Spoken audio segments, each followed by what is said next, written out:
ഒരു കുട്ടി 22 ഇയേഴ്സ് ഉണ്ട്. പക്ഷെ 8 വർഷം മുന്നേ ആ കുട്ടി ഒരു വീട്ടിൽ പോയിട്ട് താമസിച്ചു കുറച്ചു ദിവസം. അപ്പോഴേക്ക് അവരുടെ ഭാഗത്ത് നിന്നിട്ട് കുട്ടിയെ വിഷമിപ്പിക്കുന്ന രീതിയിൽ എന്തോ പെരുമാറ്റം ഉണ്ടായി. അപ്പൊ ഇവിടെ നമ്മളിപ്പോ ഈ പ്രാക്ടീസ് ചെയ്യുന്നതിന്റെ ഇടയ്ക്ക്, പ്രാണദർശൻ പ്രാക്ടീസ് ചെയ്യുന്നതിന്റെ ഇടയ്ക്ക് ഇങ്ങനെയുള്ള ഏതെങ്കിലും സംഭവങ്ങൾ ഉണ്ടെങ്കിൽ അത് എന്റെ സ്ട്രെസ് കുറയ്ക്കുന്നതിന് വേണ്ടിയിട്ടുള്ള ഒരു പ്രോഗ്രാമിംഗ് ഉണ്ട്. പ്രാണദർശന്റെ പാർട്ടാണത്. ആ കുട്ടി ചെയ്തു കഴിഞ്ഞ് ഒരു വിതിൻ 1 വീക്ക് ഇവര് ദൂരെ എവിടെയോ ആണ്, അവര് മാറി മാറി അയർലൻഡിലാണിപ്പോ.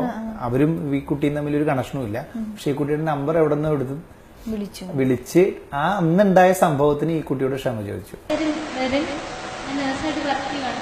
ചെയ്ത് കഴിഞ്ഞപ്പം ആ ചെയ്ത ആ 2 ദിവസത്തിനുള്ളിൽ തന്നെ ഞാൻ എന്നിലുള്ള പ്രോബ്ലംസ്, അതായത് ഞാൻ പറഞ്ഞല്ലോ ബോഡി പെയിന്, കണ്ണ്, കാത്, ഓരോ പറഞ്ഞല്ലോ എനിക്ക് എല്ലാ പാർട്സ് എടുത്തു കഴിഞ്ഞാൽ എനിക്ക് ഭയങ്കര പ്രോബ്ലംസ് ആണ്. പക്ഷെ അതെല്ലാം എനിക്ക് ഒരു 75% എനിക്ക് ക്യൂറായി. വലിയൊരു രണ്ടാമത്തെ മാറ്റം എന്ന് പറഞ്ഞാൽ ഞാൻ പോസിറ്റീവ് ആയി കഴിഞ്ഞപ്പം, കാരണം എന്റെ വീട്ടിൽ ഫാമിലിയിൽ എല്ലാവർക്കും, കാരണം ഞാൻ ഇത്രയ്ക്ക് നെഗറ്റീവ് ആയതുകൊണ്ടാണോ എന്താണോ അറിയത്തില്ല, എന്റെ ഫാമിലി പാരന്റ്സ് എന്നോട് ഭയങ്കര ദേഷ്യമുള്ള കൂട്ടത്തിലാണ്.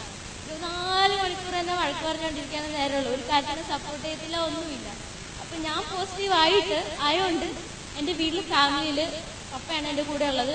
ഭയങ്കര പപ്പ ഓട്ടോമാറ്റിക്കലി പോസിറ്റീവായി. കാരണം ഇപ്പൊ എന്നോട് ദേഷ്യപ്പെട്ടേയില്ല, സംസാരിക്കുന്നത്. അപ്പൊ ഞാൻ ദൈവമേ, ഞാൻ കാരണമാണോ അവരിങ്ങനെ എന്നോട് ദേഷ്യപ്പെട്ടുകൊണ്ടിരുന്നത്. പിന്നെ മൂന്നാമത്തെ റിസൾട്ട് എന്ന് പറഞ്ഞാൽ 8 വർഷം മുമ്പ് എനിക്കുണ്ടായ ഒരു അനുഭവമാണ്. കാരണം എന്ന് വെച്ച് കഴിഞ്ഞാൽ ഞാൻ വേറെ റിലേറ്റീവിന്റെ വീട്ടിൽ നിന്നപ്പം അവരെന്നോട് കാണിച്ചൊരു, അത് ഭയങ്കര സങ്കടം വരുന്നൊരു കാര്യം. കാരണം നമ്മൾ അത്രയും ക്ലോസ് ആയിരുന്നു, അതുകൊണ്ട് അവർ കാണിച്ച് ഭയങ്കര വിഷമമായി. പക്ഷെ 8 വർഷത്തിന് ശേഷം അത് ചെയ്ത് കഴിഞ്ഞപ്പോൾ അവര് എന്നെ ഫോൺ വിളിച്ച് ചോദിച്ചു. കാരണം അവരിവിടെയുള്ള ഒരു അയർലൻഡിലാണ്. അവർ വിളിച്ചു പറഞ്ഞു അന്ന് ചെയ്ത സംഭവത്തിന് അവരിപ്പോൾ എന്നോട് ക്ഷമിച്ചു. എന്തുമാത്രം അത് എഫക്റ്റ് ഉണ്ടാക്കിയിട്ടുണ്ട്. എനിക്ക് എന്തായാലും ഉറപ്പായി ഇത് ലൈഫിൽ ഒത്തിരി ഇമ്പോർട്ടൻ്റ് ആയിട്ടൊരു കാര്യമാണ്.